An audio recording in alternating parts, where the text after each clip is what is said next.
ध्यानाभ्यास के इस लोकोत्तर अनुष्ठान में आपका हृदय से स्वागत है, अभिनंदन है, अभिवादन है। ध्यानाभ्यास के लिए कृपया अपने नेत्रों को बंद कर लीजिए।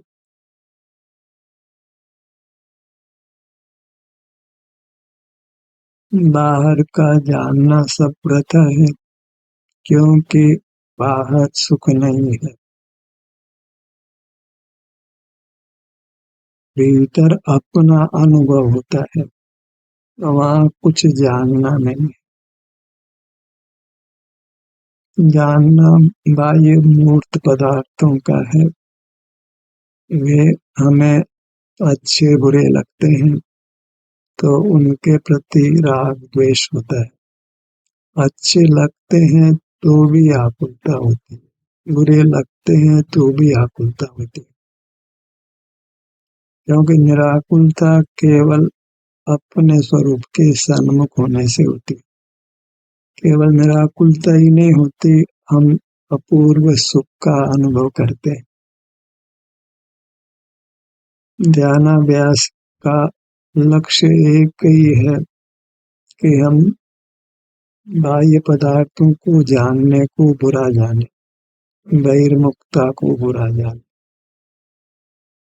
हम बुरा जान लेते हैं तो बाहर का जानना किन्हीं अंशों में अवश्य बंद करते हैं। हमको अपना अनुभव होता है कि सने सने बाहर का जानना उत्तरोत्तर कम होता जाता है और स्वानुभव का काल उत्तरोत्तर बढ़ता जाता है। तो मोक्ष मार्ग का प्रारंभ होता है इंद्रिय ज्ञान को, बहिर्मुखता को बुरा जानना, जिसको आज तक हमने बुरा जानना नहीं है। जानते हुए हमें किंचित भी संकोच नहीं होता है, किंचित भी यह भाव उत्पन्न नहीं होता कि हम बुरा काम कर रहे हैं। किसी बुरे काम को करते हैं तो भीतर से मन ये कहता है कि यह काम मैं ठीक नहीं कर रहा हूँ। फिर भले ही करता हूँ, पर कहीं अंतर मन ये कहता है कि यह अच्छा कार्य नहीं है, तो वह अवश्य आगे पीछे उस काम को छोड़ देता है। पर जिस काम को बुरा नहीं जानकर अच्छा जाना हो, तो उस काम को मृत्यु भले हो जाए छोड़ता नहीं है। किसी बुरे कार्य की आदत डाली तो उसका कोई भयंकर दुष्फल हुआ, तभी वह कार्य छूटा, अन्यथा वह कार्य छूटता ही नहीं है। हमें अभी ज्ञान का कोई दुष्फल अनुभूति में आया ही नहीं। दुष्फल हुआ तो भी उसका कारण ज्ञान माना नहीं। अगर ज्ञान को दुख का कारण मान लिया गया होता तो ज्ञान करना बंद कर देते। भीषण से भीषण रोग हुआ, अपयश भी मिला, गरीबी का दुख भी भोगा और जाने कितने दुख भोगे, पर उसका कारण हमने ज्ञान को नहीं जाना, बाह्य पदार्थों को जानना नहीं माना, बहिर्मुखता को नहीं जाना। तो भला वो बहिर्मुखता कैसे मिट सकती है? आज भी कहीं बहिर्मुखता को बुरा जानने का परिणाम हमारे में नहीं वर्तता है। अब सब अपने हृदय को टटोल लें। रटारटी का मामला नहीं है, हमारे जीवन में क्या चल रहा है। क्या बाहर जानते हुए, बहिर्मुख रहते हुए कहीं हमारा अंतर्मन ये कहता है कि ये अच्छा नहीं है, इसका तुझे दुष्फल भोगना पड़ेगा, नाना दुख भोगने पड़ेंगे। और ये सभी बाह्य पदार्थों के जानने के संबंध में है। बहिर्मुखता बुरी है, भले हम देव दर्शन कर रहे हों, स्वाध्याय कर रहे हों, किसी परोपकार के कार्य में लगे हों, तीर्थ यात्रा करते हों, पूजन करते हों, गुरु उपासना करते हों, पर कहीं भी हमारा अंतर्मन नहीं कहता है कि तुम बहिर्मुख हो और उसका तुम्हें घोर दुख भोगना पड़े। ये अच्छा काम नहीं हो रहा है, ये हम अपराध कर रहे हैं। ये स्वरूप च्युति रूप है और इसके फल में अनंत संसार होने वाला है। अनंत संसार हो चुका है, अनादि से संसार में है तो अनंत काल हो चुका है और इसी प्रकार जानने में दोष भाषित नहीं होगा तो अनंत काल बीत जाएगा तो भी संसार का अंत दिखाई नहीं पड़ेगा। अनंत बीत गया और आगे बीतता ही रहेगा, अंत ही नहीं आएगा और जानना जानना जानने से हम दुख भोगते रहेंगे। जब तक जानने के प्रति शंका भाव उत्पन्न नहीं हो, अपराध बुद्धि नहीं हो कि ये अपराध है, तब तक आप भले ही कितना ही ध्यान करिए, मार्ग होने वाला नहीं है। अरे अंतर यात्रा करिए, अपने विभिन्न स्थानों पर अपने ध्यान को लाइए, पर जब तक इसके प्रतिपक्ष कार्य को जो बहिर्मुखता है उसको बुरा नहीं जानेंगे तो ये सारा ध्यान का प्रयत्न कुछ उत्तम फल देने वाला नहीं। ज्ञान को हर सूरत में बुरा जानना है, निंद जानना है, दुराचार की कोटि में रखना है, व्यभिचार की कोटि में रखना है, काम भोग की कोटि में रखना है, विषय लंपटता की कोटि में रखना है। और ये हम नहीं कर पाते हैं तो ज्ञान से मुक्ति नहीं हो सकती। ज्ञान से मुक्ति ही मोक्ष है, कि ज्ञान से ही कर्म का बंध है और ज्ञान से मुक्त होने से ही कर्म से मुक्ति है। कर्म किसने देखा है?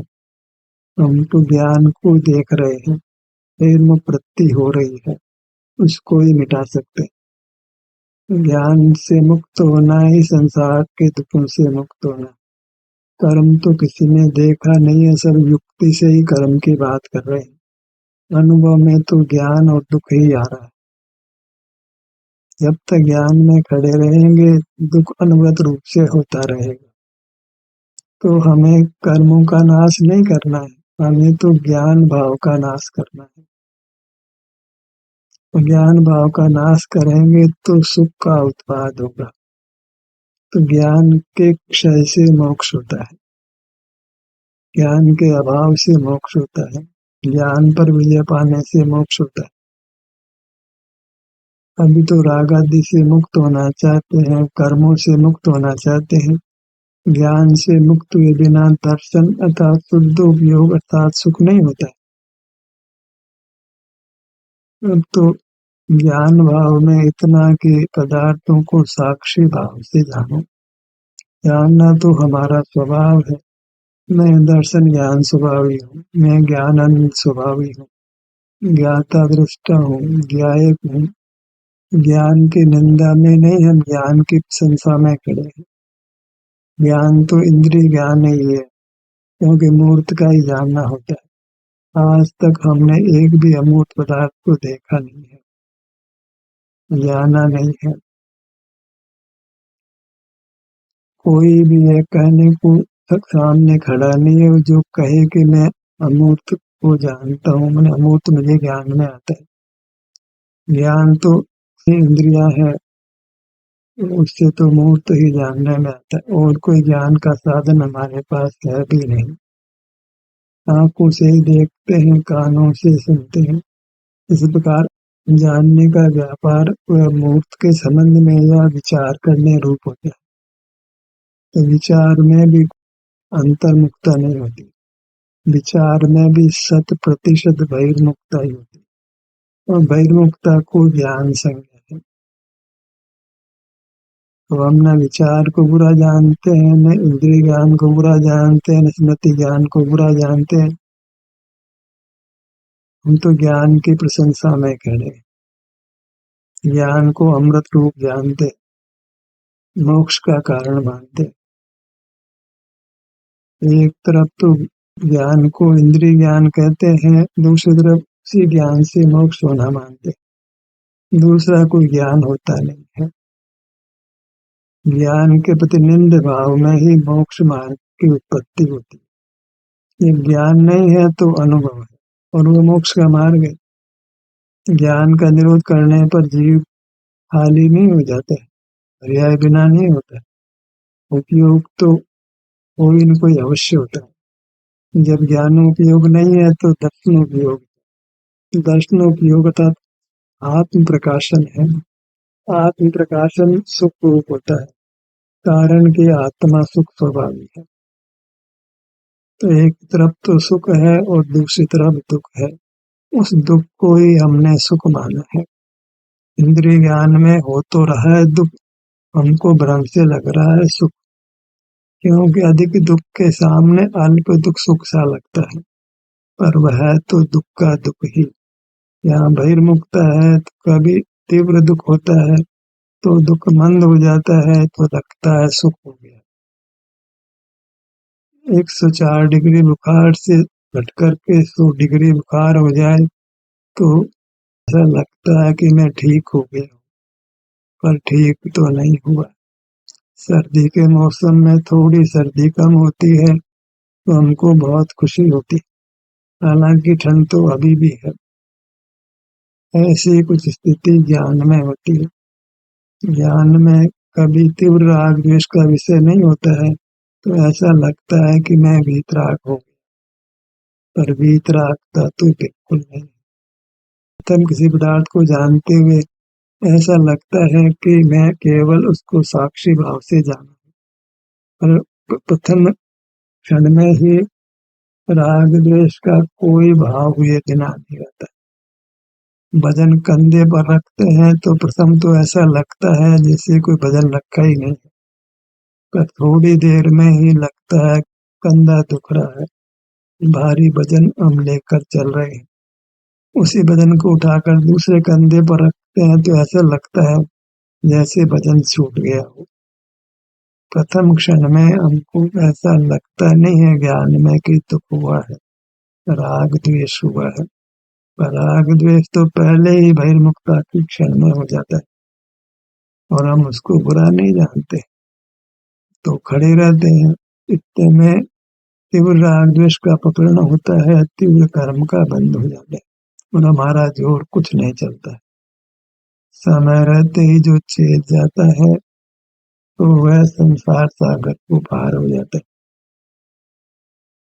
पानी में मेंढक हो, ठंडा मौसम हो, पानी ठंडा हो, मेंढक उसमें लेटे हो, अब उस पानी को गर्म करिए।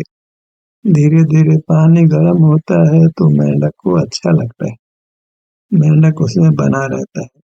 और पानी गर्म करते हैं तो भी सहन करने की शक्ति बढ़ती है, तो वो पानी में बना रहता है। थोड़े समय में पानी खोलने लगता है और अब वह उस खोलने के बीच में उछलकर बाहर ही नहीं आ पाता है और मर ही जाता है। ऐसा ही कुछ हमारे साथ हो रहा है। ज्ञान में खड़े हैं, अच्छा लग रहा है, अच्छा लग रहा है, इसी अच्छे लगने में हम वृद्ध हो जाते हैं।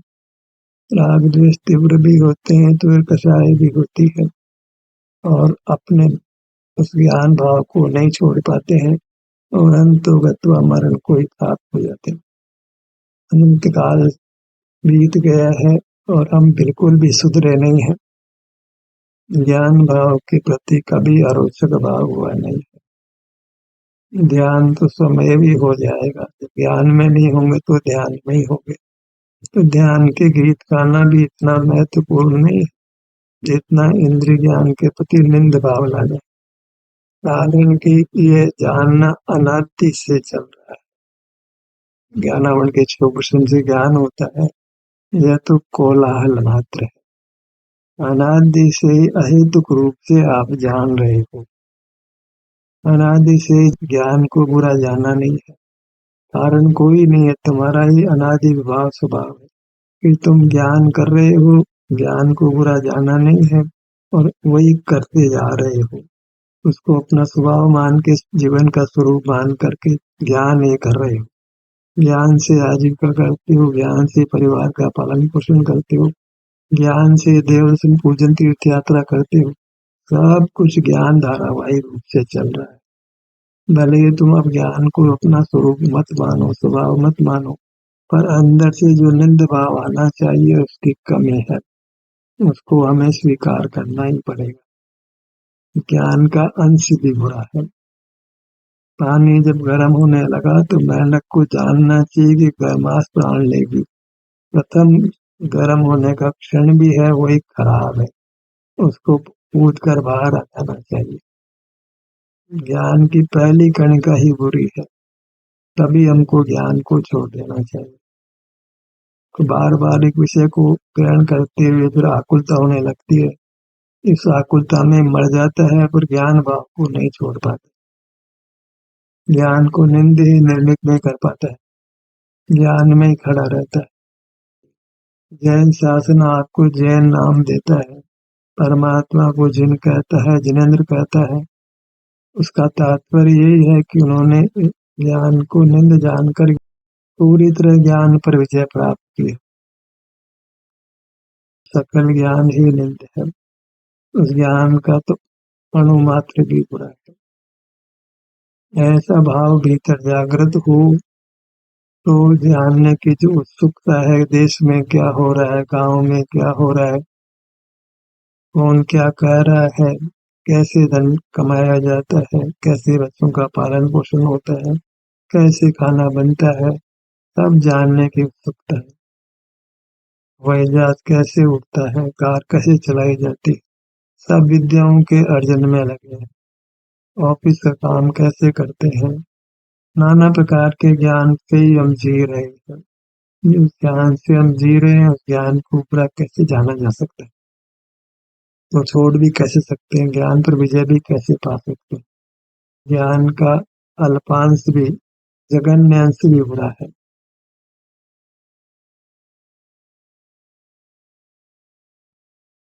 और हम तो ग्रस्त अवस्था में अपने घर में ही सुख से रह पाते हैं,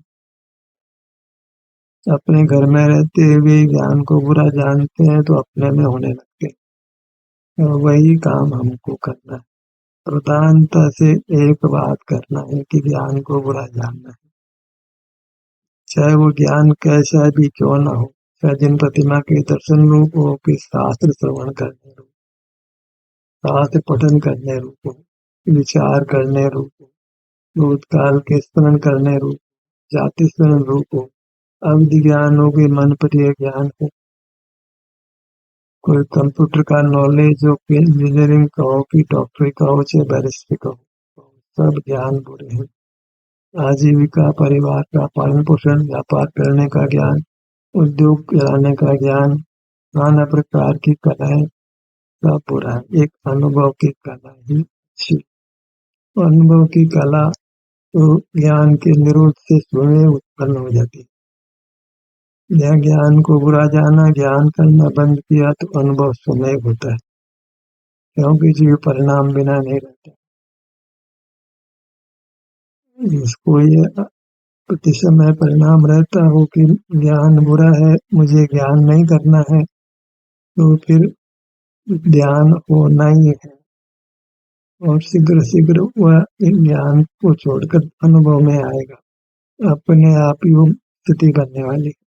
अन्यथा तो दिगंबर बन जाइए, पंडित बन जाइए, शास्त्री बन जाइए, आचार्य बन जाइए, ज्ञान के प्रति निंद भाव आए बिना मोक्ष मार्ग नहीं होता। कहीं कहीं ज्ञान के नाम पर उसके पक्ष में साक्षी भाव खड़ा करोगे, वितरागता खड़ी करोगे। भगवान को सब पदार्थ जानते हुए वितरागता होती है, तो हमको क्यों नहीं वितरागता हो सकती। आखिर वो भी जीव है, हम भी जीव है। ये भगवान पदार्थों को जानते हुए वितराग रह सकते हैं, परम साक्षी रहते हैं, तो हम तो साक्षी रह ही सकते हो। पर ज्ञान भाव में रहना, जब परमात्मा को ही माना है तो हमारे ज्ञान भाव में रहने में क्या दिक्कत है? तो इस प्रकार मोक्ष मार्ग नहीं बनता है। एक बार ज्ञान को बुरा जान लो, चाहे वो स्मृति का हो, चाहे चक्षु इंद्रिय का हो, चाहे स्पर्श इंद्रिय का हो, चाहे विचार करने रूप हो, भविष्य के संबंध में सोचने रूप हो, लौकिक कार्यों के संबंध में ज्ञान हो, कि शास्त्र ज्ञान हो, सभी ज्ञान को क्या हमने बुरा जाना? बहिर्मुखता के इसी प्रकार को हमने अच्छा नहीं मानना। देव दर्शन तो करना ही है, स्वाध्याय तो करना ही है, अभिषेक तो करना ही है, पूजन तो करना ही है, तीर्थ यात्रा तो करना ही है। ये सब तो धर्म के अंग है, धर्म ही है। ये सब बहिर्मुखता में होने वाले कार्यों को बहिर्मुख नहीं मानेंगे तो फिर ध्यान ही नहीं होगा। मोक्ष मार्ग के लिए तो ज्ञान की कणिका को भी बुरा जानना। कोई इंद्रिय का ज्ञान हो, चाहे स्मृति हो, चाहे विचार रूप हो, सब बुरा है। बुरा मान के तो देखो, ज्ञान को एक बार भीतर से बुरा मानकर ज्ञान करना बंद करो तो फिर देखो आप अपने में होते हो, बिना यत्न के ही अपने में होते हो, अपने से युक्त ही होते हो। दर्शनों उपयोग अपने आप ही होता है। सारा यत्न लगता है ज्ञान को छोड़ देने, सारा पुरुषार्थ लगता है ज्ञान को छोड़ने। पुरुषार्थ से मोक्ष होता है तो उसमें सारा पुरुषार्थ ज्ञान को न जानकर ज्ञान को छोड़ने रूप होता है। नहीं जानना, कुछ नहीं जानना, आंखें खोलना नहीं, सूंघना नहीं है, चखना नहीं है, छूना नहीं है, विचार भी करना नहीं, याद भी करना नहीं। ऐसी स्थिति में एक बार आके तो देखे कि ध्यान होता है कि नहीं होता है, अनुभव होता है कि नहीं होता है। ज्ञान को बुरा जानने का निर्णय तो करें, सर्व ही ज्ञान बुरा है, क्योंकि हमें पदार्थों को जानना इष्ट ही नहीं, क्योंकि वह जीव का स्वभाव नहीं है। पर के साथ संबंध जोड़ना जीव का स्वभाव नहीं। ज्ञान पर के साथ संबंध जोड़ता है, भूतकाल के साथ जोड़ता है, भविष्य के साथ जोड़ता है, और वह भूत भविष्य पर पदार्थ तो मिलते हैं नहीं। सारी चेष्टा ही वृथा होती है। तो वृथा की चेष्टा से सुख नहीं होता है, वृथा की चेष्टा से दुख ही होता है। एक बार ज्ञान भाव के प्रति निंद भाव जगाइए तो फिर देखिएगा आपको अपना ध्यान होने लगेगा। ज्ञान का सत्र यही समाप्त होता है। आपकी सहभागिता के लिए धन्यवाद।